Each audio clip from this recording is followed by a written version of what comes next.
All right, good morning, everybody. My name's Cade. I'm Sophie. Harrison. Hayden. And we're going to be talking about the financial and psychological impact of nicotine pouches on college students. So kind of to dive into our contents today, just what we're going to go over. We'll start with the introduction and kind of give you a reason why we chose this topic. Obviously, it's not the most pretty, I guess you could say, in regards to finding correlations and data. We'll then go into the plan of action and how we kind of, modified this survey. We'll go into the hypothesis that we have and the data that, is supporting those hypotheses. We'll go into the survey layout, the variables that we tested.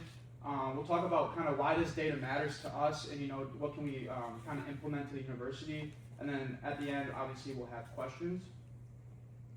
So just to kind of start this off, obviously Dr. Park talked about how you have to love your topic and have passion and energy for it. So I thought this was a great time to do so, and kind of talking about why we chose this topic among others, right? Like I said, it's not the most attractive, but it does cause us, or it does make us think outside of the box, right? You're not going to find the everyday testing that you do with, that's the generic test that's ran with this assignment. So we kind of wanted just to test ourselves and, find a different market. Secondly, kind of what we learned from a topic like this, right? Although, like I said, it may have been more of a difficult process finding correlations or whatnot within our data, it enabled us to do outside the box thinking. So, like Dr. Park came over to our table and we had to really think about, how can we get this data that's useful and turn it into a hypothesis or correlate that with something that, we thought about before the project. And then lastly, what will we change? And I'm not saying that we're going to change, our topic, but more so, I think we would definitely change the way we worded it, right? And kind of focus it on a more magnified result.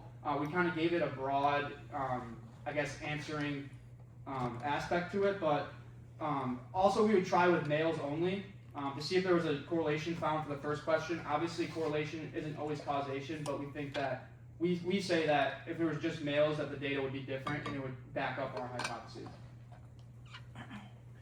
So kind of just a base level of expectations for the assignment, going over a plan of action. Our survey distribution was a social media Qualtrics link. Our demographic was college students ages 19 to 25. The survey population, you needed 200 respondents minimum. We had 230, and then of those 230, 180 actually completed all the questions all the way through. Survey objectives seek to find a positive or negative correlation between our hypothesis and our data. All right, so now kind of jumping into our hypothesis here. Our first one is higher nicotine consumption is positively associated with higher levels of reported financial stress. And then we'll kind of obviously dive into what we found with these in the next couple slides. Sophie will kind of head point that. And then leading into our second one, there's a significant negative association between nicotine pouch consumption and financial stress that is stronger among male users and female users. Excuse me. So our first hypothesis, there was a significant negative correlation.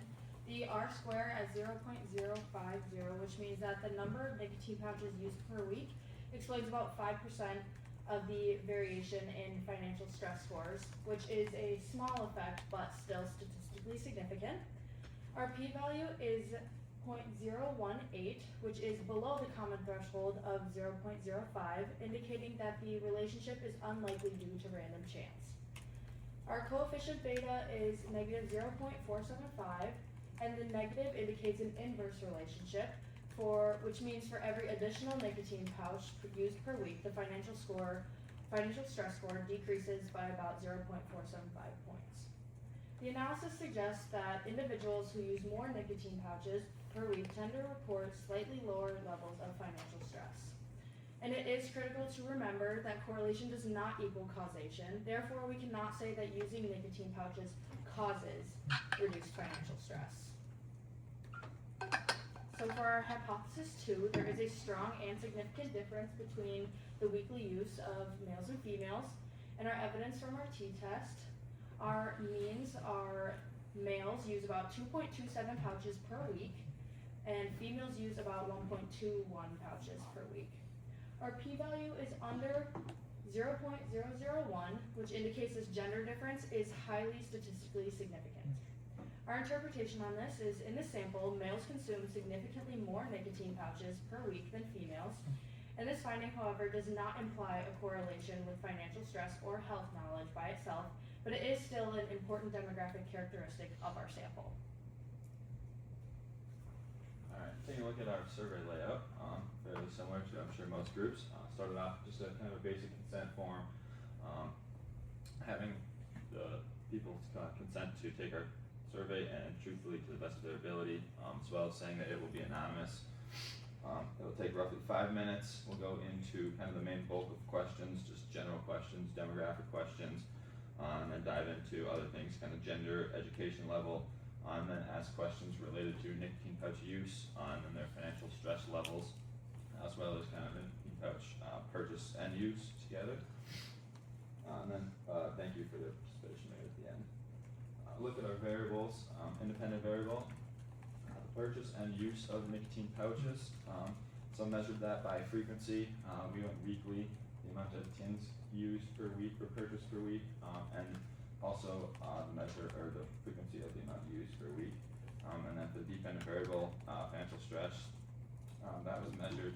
We just had a scale for the participants to kind of slide and adjust how stressed they feel in their financial stress levels. Our engagement, our main form of engagement was social media, for example, Snapchat and Instagram, posting it on our online stories as far as our public stories, as well as the NMU class Snapchat stories that got a lot of engagement for us. In person, that was kind of just like in passing in the halls, walking by, spreading mouth to mouth or word to mouth. And then email, just emailing our link to anybody, whether it be friends, classmates, anybody that we know, to try and get as much engagement as we can. Like he said, we ended up with I think just over 200 and something respondents, and then 180 people that ended up finishing our survey. So, why this data matters? There's kind of 3 different ways that we took, like of what can be done in the future with this data, and we did find the correlation that more men consume higher amounts of nicotine pouches than women. So you could take an angle of this could be medical data. You know, you could put out in studies, and if there already hasn't been that study out there with genders that records that more men than women consume more nicotine. That's one application of our data. Another would just be marketable consumer data. Ultimately, you could sell the data to prospective tobacco companies or investment companies. I think that also is a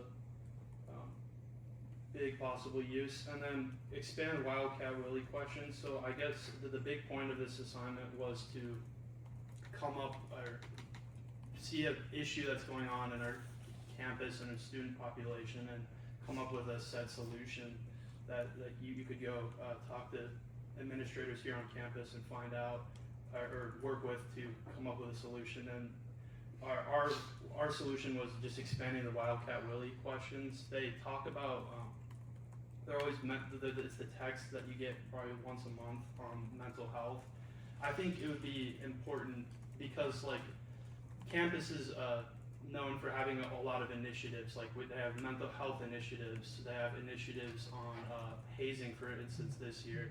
But why are they making these initiatives? Like what actual data is being shown that indicates that our campus is struggling with this particular thing? And if you expand the Wildcat Willie questions to cover those said topics, I think it would better help utilize the campus resources of like, let's fund this initiative, let's not fund this initiative. Nicotine consumption is a problem on our campus. Maybe, or we do a broader scope of the survey. Maybe it's not, maybe we don't have to spend money, but it's just a good measurement tool of just using our assets appropriately, I guess is what I'm trying to say. Thank you. Questions?